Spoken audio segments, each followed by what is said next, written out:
This channel does not promote any violent, harmful, or illegal activities. All content provided by this channel is meant for an educational purpose only. পাক গুপ্তচর তাকে খাস কলকাতা থেকে গ্রেপ্তার করা হয়েছে। এই গুপ্তচর দীর্ঘদিন ধরে থাকছিল কলকাতায়, কিন্তু তার একটা হিস্ট্রি রয়েছে, ব্যাকগ্রাউন্ড রয়েছে। কে এই ব্যক্তি আপনাকে জানি নাকি? পাকিস্তানি গুপ্তচর সন্দেহে ধৃত জাফর রিয়াজ এন্টালির বাসিন্দা।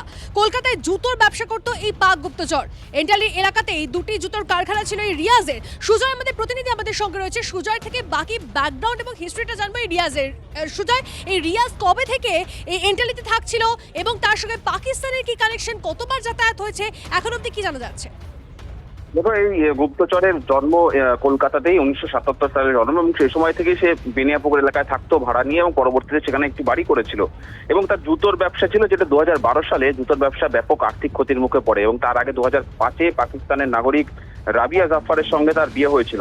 2012 সালে যখন ব্যবসা তার ডুবে যায়, সে সময় তাকে অর্থাৎ রাবিয়া জাফরকে, নিজের স্ত্রীকে, সে তার বাপের বাড়িতে লাহোরে রেখে আসে, এবং সেখানে তার এক ছেলে এক মেয়ে রয়েছে, যারা দুজনেই এই মুহূর্তে লাহোরে পড়াশোনা করে। এবং পরিবারকে সেখানে রেখে আসার সুবাদেই সে চেয়েছিল, এই পাক গুপ্তচর চেয়েছিল যে সরাসরি পাকিস্তানের নাগরিকত্ব নিতে। সে আবেদনও করেছিল। যখন সে আবেদন করে, সেই সময়ই তাকে পাক গোয়েন্দা সংস্থা ISI তাকে টোপ দেয় যে ভারতের হয়ে কাজ করার জন্য, অর্থাৎ ভারতের গুরুত্বপূর্ণ তথ্য, ছবি, ভারতের আর্মি, সেনার গতিবিধি সমস্তটা যদি সে জানাতে পারে ISI কে, তাহলে সে পাকিস্তানের নাগরিকত্ব পেতে পারে। এবং সেই মতোই সে ভারতে ফিরে আসে, এবং ভারতে ফিরে আসার পর বিভিন্ন বেনামে সিম তুলে পাকিস্তানি গুপ্তচর সংস্থা ISI এবং তার যে হ্যান্ডলার রয়েছে, তাদেরকে ভারতীয় নম্বরে সিম তুলে দিতে থাকে। এই সিম তুলে দেওয়ার পরে সেই ISI এর যারা হ্যান্ডলার, তারা সেই নাম্বারে হোয়াটসঅ্যাপ চালু করে, এবং তার জন্য OTP এদেশ থেকেই পাকিস্তানে পাঠিয়ে দিত এই জাফর। এবং সেই OTP দিয়ে সুন্দরী মেয়েদের ছবি এবং নাম ব্যবহার করে হোয়াটসঅ্যাপ অ্যাকাউন্ট খুলতো তারা, পাকিস্তানের চররা, এবং ভারতীয় সামরিক বাহিনী বিভিন্ন সেনাকে টোপ দিয়ে হানি ট্র্যাপে ফেলে তারা তথ্য আদায় করতো। এবং এইভাবেই এই কারবারটা চলছিল। এর আগে 2022-এ পাঠানকোটে গ্রেফতার হয়েছিল, পাঞ্জাবের পাঠানকোটে, তার পরবর্তীতে জামিন। নজর রাখো। ধন্যবাদ। এবার আপনাদেরকে একেবারে সরাসরি এন্টালিতে নিয়ে যেতে চাইবো, তার কারণ সেখানেই তো জাঁকিয়ে বসেছিল, দুটো কারখানা পর্যন্ত খুলেছিল। সেখানকার ছবিটা আমাদের রিপোর্টার সুশোভন সরাসরি তুলে ধরবেন। সুশোভন।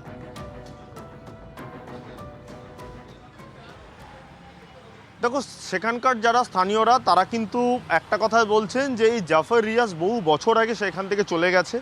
মূলত সে এখানে ভাড়া থাকতো, আর যেহেতু সে ভাড়া থাকতো এবং একেবারে ছোট থেকেই কিন্তু সেখানে বড় হয়েছে, এবং তার বাবা সে এই এন্টালির বাসিন্দা, তিনি মারা যান এবং কলকাতাতেই মারা যান। তার মা লাহোরে থাকতো, লাহোরে মারা গেছেন, এবং বহু বছর আগে সে এখান থেকে চলে যায়। বর্তমানে কারোর সঙ্গে যোগাযোগ নেই, কিন্তু সে যেহেতু ভাড়া থাকতো, তাই যিনি মালিকের সঙ্গে যে আর্থিক যে চুক্তি হয়েছিল ভাড়া নেওয়ার সময়, যেটা হয় সেটাই মূলত হয়েছিল, এবং যে অ্যাডভান্স ছিল সেটাও নিয়ে চলে যায়। স্বাভাবিকভাবে জাফর রিয়াজ যে এরকম করতে পারে, এই বিষয় নিয়ে কিন্তু স্থানীয় বাসিন্দারা কার্যত হতবাক। কিন্তু দীর্ঘদিন সে এখানেই থাকতো, স্থানীয় যারা রয়েছেন তারা বলছেন, এবং জাফর রিয়াজকে তারা চেনেন, এবং তার বাবাও এখানে থাকতো, তার মা লাহোরে থাকে, সেটা কিন্তু স্থানীয়দের কাছে একেবারে স্পষ্ট। তার চাল চলন, তার যাতায়াত থেকে আসতো, এগুলি বিষয় কিছু বলেছে?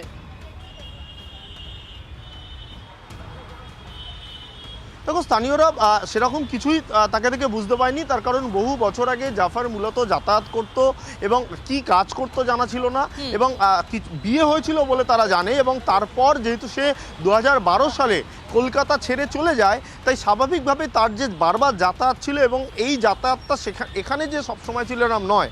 গোয়েন্দাদের এখানেই প্রশ্ন যে এই যে এন্টালির বাসিন্দা, যেহেতু যে এন্টালি ছাড়াও কলকাতার কোথায় কোথায় যোগাযোগ ছিল, তার কারণ তুমি জানো যে সিমগুলো তোলা হয়েছিল, সে সিমগুলো কোথা থেকে তুলেছিল বা কে সাহায্য করেছিল, সেটাই এখন সঙ্গে থাকো। তোমারই পাঠানো একটি প্রতিবেদন আমরা আমাদের দর্শকদের জন্য দেখাতে চাইবো, দেখবো। জাফর রিয়াজ কলকাতার এই ঠিকানাতেই থাকতো, ওস্তাগার লেনের। মূলত এই বাড়িতে সে যখন ভাড়া থাকতো, সে 2012 সালে মূলত তার যে জুতোর কারখানা ছিল সেখানে ক্ষতি হয়, এবং ক্ষতি হওয়ার পর সে এখান থেকে তার বউকে নিয়ে চলে যায়। তা পরবর্তীকালে সে এখানে যোগাযোগ ছিল, সে যাতায়াত করত, কিন্তু তারপর সে দিল্লি এবং পাঞ্জাবে থাকা শুরু করে।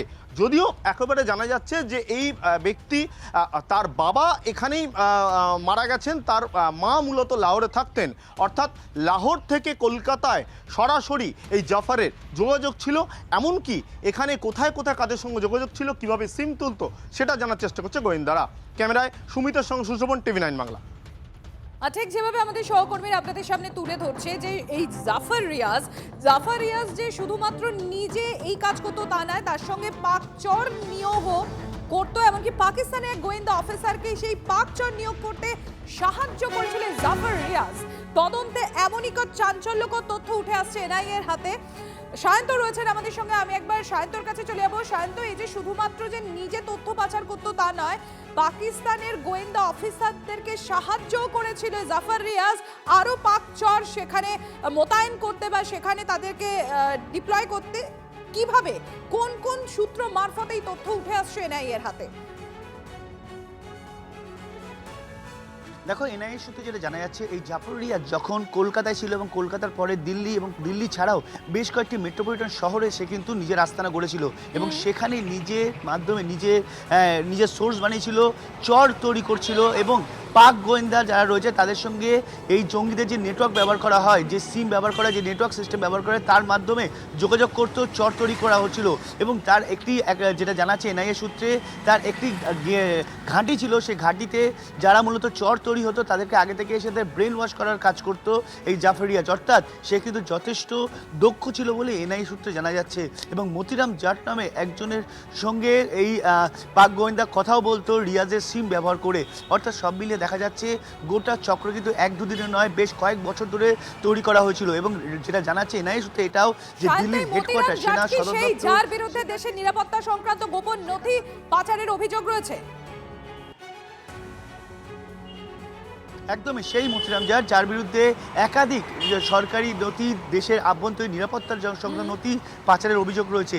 এই জাটের সঙ্গে কিন্তু আপাতত তোমাকে ধন্যবাদ। শুভাশিস ব্যানার্জি এই মুহূর্তে আমাদের সঙ্গে রয়েছেন, স্ট্র্যাটেজিক এক্সপার্ট, তার সঙ্গে আমরা কথা বলবো। শুভাশিস দা, খুব স্বাভাবিক একটা প্রশ্ন উঠে আসে যে এই জাফরের গ্রেফতারি, এটা কত বড় অ্যাচিভমেন্ট আর কোন কোন পথ খুলতে পারে এই গ্রেফতারির পর? দেখুন, প্রথম কথা বুঝতে হবে এই স্পাই নেটওয়ার্কের মূলত দুটো ভাগ এখানে আমাদের সামনে সুস্পষ্ট হচ্ছে। প্রথম ভাগটা হলো অ্যাসেট, দ্বিতীয় ভাগটা হচ্ছে হ্যান্ডলার। এই জাফরকে যতটা আমার ধারণা, ইনি একজন হ্যান্ডলার যিনি অ্যাসেট ডেভেলপ করতেন এবং এই বিভিন্ন রকম অ্যাসেটকে বিভিন্ন কাজে ব্যবহার করা হতো এবং সেই অ্যাসেটদেরকে ব্যবহার করে তার অ্যাকিউমুলেটেড ডেটাকে উনি উনার উপর স্টেজে পাঠায় এবং এটা রিপিটেডলি করাটা একটা প্যাটার্ন। এবং আমার বিশ্বাস এরা কোনোদিনই একা বা এককভাবে কোনো কাজ পারফর্ম করে না। এদের সাথে এদের নিজস্ব একটা লেয়ার থাকে, যেই লেয়ারটা বিভিন্ন জোন ভাগ করে চলে। অর্থাৎ যে ধরুন এন্টালি থেকে অপারেট করছে, তার নিয়ারেস্ট অন্য হ্যান্ডলারটা হয়তো নদিয়া জেলায় কোথাও বসে আছে, দ্বিতীয় তৃতীয় হ্যান্ডলারটা হয়তো বাঁকুড়ায় কোথাও বসে আছে। এইরকম ভাবে বিভিন্ন জেলা ভিত্তিক নেটওয়ার্কটা চালায় এবং তাদের নিচে যারা কাজ করে তারা হচ্ছে সেই অ্যাসেট সমূহ, যাদের থেকে তারা গ্রাউন্ড লেভেল ডেটাটাকে কালেক্ট করে এবং বিভিন্ন রকম অপারেশনে কাজে লাগায়। এবং এই পদ্ধতিতে বা এই অ্যারেস্টের পরে যেটা জানা যাবে, এই লেয়ারে আর কে কে তার আছে বা ইমিডিয়েট কন্ট্যাক্টস কারা আছে, যাদেরকে হয়তো আইডেন্টিফাই করা এবং আগামী দিনে অ্যারেস্ট করাও যাবে। এবং সেটা হলে একটা বড় চ্যানেলকে বন্ধ করতে আমরা সার্থক হলাম, এইটুকুনি মানে ভারতীয় সাধারণ। আপনি সার্থকতার কথা বলছেন, ছোট্ট প্রশ্ন, তাহলে চিকেন স্নেক নিয়ে যে ভয়টা ছিল সেই নেক্সাস কি তাহলে ব্রেক করতে পারলো গোয়েন্দারা? দেখুন, চিকেন স্নেক নিয়ে এইটুকুনি নেক্সাস নিয়ে তারা হয়তো করবে না। হ্যাঁ, এটা আপনি ঠিকই বলেছেন যে এটা একটা ইট ক্যান বি, বাট এটাই সমূহটা সেটা নয়, এটা অনেক বড় একটা নেক্সাস হয়তো কাজ করছে। বলতে পারেন তার কিছু অ্যাটমিক লেভেল, কিছু মলিকুলার লেভেলকে বাস্ট করা গেল এবং এই প্যাটার্নটাকে যদি আমরা বারংবার আমাদের এজেন্সিরা ব্যবহার করে তাহলে বেশ কিছু আরো ধাক্কা তাদেরকে দেওয়া যাবে। তবে এটা ঠিক যে এটা একটা প্যাটার্ন, যে প্যাটার্নটাকে ভাঙা শুরু হয়ে গিয়েছে এবং it is a welcome step. তবে এরকম রিপিটেটিভ প্রচুর কাজ করলে তবে হয়তো এই এন্টায়ার সেগমেন্টটাকে আমরা মারাত্মক রকম চ্যালেঞ্জের মুখে ফেলে দিতে পারবো। This is just the beginning of a big story. ধন্যবাদ আপনাকে।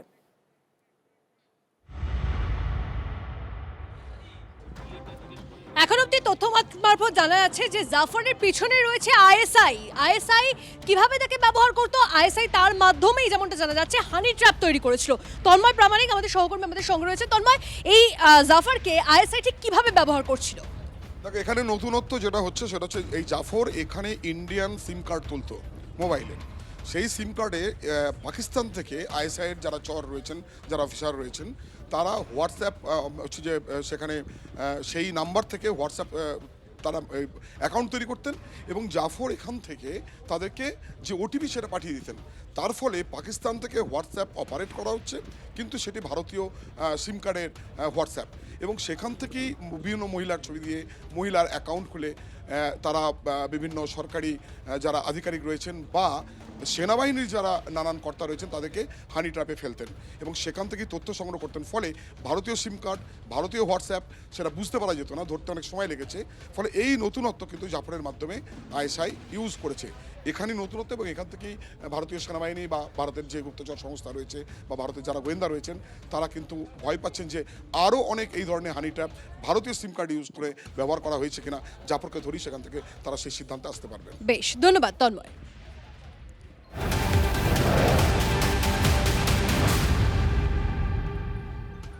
কাশ্মীরের পর দিল্লির এনসিআরে কিশোরদেরকে টার্গেট করতো পাকিস্তান। কারণ যদি আমরা মার্চের পর থেকে এখন অব্দি হিসেব দেখি 21 জনকে কিন্তু 21 জন কিশোরকে গ্রেফতার করেছে এনআইএ। আমি একটু এই নিয়ে ডিটেলে কথা বলতে চাই আমাদের রিপোর্টারের সঙ্গে। জ্যোতির্ময় কর্মকার রয়েছেন। জ্যোতির্ময়, ঠিক কি টার্গেট ছিল পাকিস্তানের, মানে এই কিশোরদেরকে দিয়ে কি কাজ করানোর উদ্দেশ্য? দেখো, গত দুদিন আগে গাজিয়াবাদ জুভেনাইল জাস্টিস কোর্টে সেখানে একটি রিপোর্ট জমা দিয়েছে এনআইএ। সেই রিপোর্টে যে তথ্য উঠে আসছে তা এক কথায় চাঞ্চল্যকর। সেখানে জানা যাচ্ছে যে মোট 21 জনকে সম্প্রতি গ্রেপ্তার করা হয়েছে এবং মার্চ মাস থেকে এখনও পর্যন্ত মোট গ্রেপ্তার হওয়া 21 জনের মধ্যে 5 জন তারা একেবারে নাবালক। এরা বিভিন্ন সরকারি কাজের বরাত পাওয়া সংস্থার হয়ে কাজ করত। এরা মাঠে ময়দানে, বিশেষত রেল স্টেশন বা বিভিন্ন প্রহিবিটেড এরিয়া যেখানে সরকারের একেবারে যেখানে প্রবেশের নিষেধাজ্ঞা রয়েছে এমন সেন্সিটিভ জায়গাতে সোলার পাওয়ার্ড সিসিটিভি লাগানোর কাজ করত তারা। এবারে যে তথ্য উঠে আসছে যে তাদের সঙ্গে যোগাযোগ করেছিল সন্ত্রাসবাদী সংগঠনের লিঙ্কম্যানরা। সরাসরিভাবে পাকিস্তানের সেই সন্ত্রাসবাদী সংগঠনের হাতে এই নাবালকদের হাত থেকে পাওয়া যে সিসিটিভি ফুটেজ, সেই রিয়াল টাইম সিসিটিভি ফুটেজ প্রত্যেক দিন চলে যাচ্ছিল। দিল্লি লাগোয়া কৌশাম্বী রেল স্টেশন, সেই কৌশাম্বী রেল স্টেশনের ফুটেজ তাদের কাছে গিয়েছে, আরও একাধিক রেল স্টেশনের ফুটেজ তাদের কাছে গিয়েছে। এই ফুটেজে জিও ট্যাগিং তারা পেয়ে গিয়েছে। স্বাভাবিকভাবেই গুরুতর অভিযোগ, প্রথমত নাবালকদের ব্যবহার করা হচ্ছে, যা একেবারে এনসিআর দিল্লি সংলগ্ন এলাকার নাবালকদের এই টেরর যে মডিউল তার রিক্রুট হিসেবে তাদেরকে কাজে লাগানো হচ্ছে। দ্বিতীয়ত তাদেরকে কাজে লাগিয়ে প্রতি মুহূর্তে লাইভ ফুটেজ চলে যাচ্ছে একেবারে জিপিএস লোকেশন সহ, জিও ট্যাগিং সহ পাকিস্তানের সন্ত্রাসবাদীদের হাতে। স্বাভাবিকভাবেই দেশের নিরাপত্তা নিয়ে যেমন বড়সড় প্রশ্ন উঠে যাচ্ছে, তার পাশাপাশি এই টেরর মডিউলগুলো কিভাবে কাজ করে তা নিয়েও কিন্তু একটা গুরুতর প্রশ্ন উঠছে। ভিডিও যেতে থাকে তো চিন্তার তো বটেই। জ্যোতির্ময়, ধন্যবাদ।